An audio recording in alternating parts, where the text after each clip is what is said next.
A little bit of context. I'm a 27-year-old female, and I live alone with my dog. I purchased my home in December of 2019, so I'm still a bit new to the neighborhood. My neighbor to the left of me is a sweet old man named Leo, and we really get along quite well. We were chatting one afternoon, and he was giving me the inside scoop on all of the neighbors. He was the first house on the block, so he knows pretty much everything about everyone. When we got to talking about the man who lives on the right side of me, let's call him Tom, well, Leo seemed to become hesitant. Leo then said, "Well, you know that Tom was involved with that group that murdered that librarian, right?" Obviously very confused, I told Leo that I wasn't really sure what he meant, and I asked him what happened.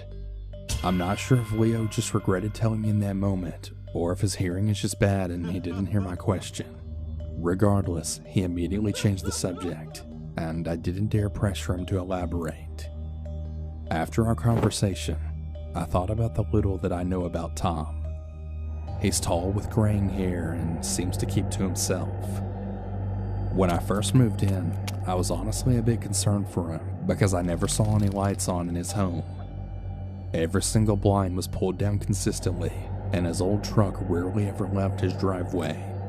He's also the only one on our street with a privacy fence surrounding his backyard. Total red flags looking back now. Later that night, I decided to do a bit of research, trying to figure out what Leo had mentioned. And, well, it didn't really take long for me to stumble across the news article. One of the most gruesome murders in the county, it read. I read articles upon articles and full court documents all about the violent murder of a middle-aged woman.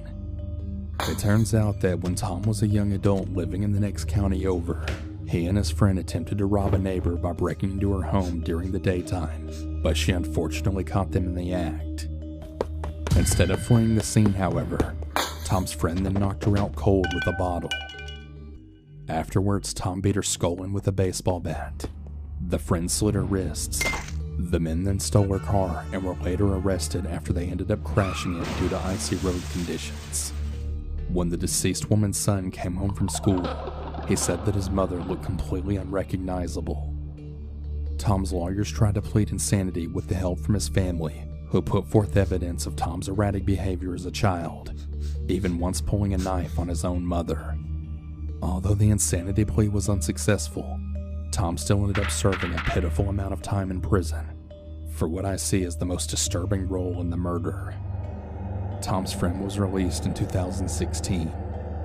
They didn't receive life sentences because of some weird discrepancy with the initial robbery being done during the daytime and not at night, which is absolutely ridiculous and shows just how crooked our criminal justice system really is.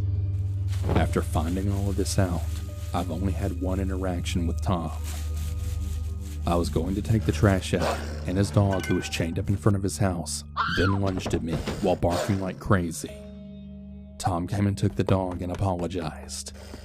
I absolutely love dogs, and I wasn't upset by this, and I told him it was totally fine. Not that I would have argued with him anyways.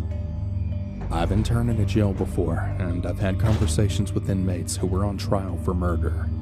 So I'm not necessarily intimidated easily, and I do believe in the possibility for a criminal to reintegrate into society and then be successful after proper therapy.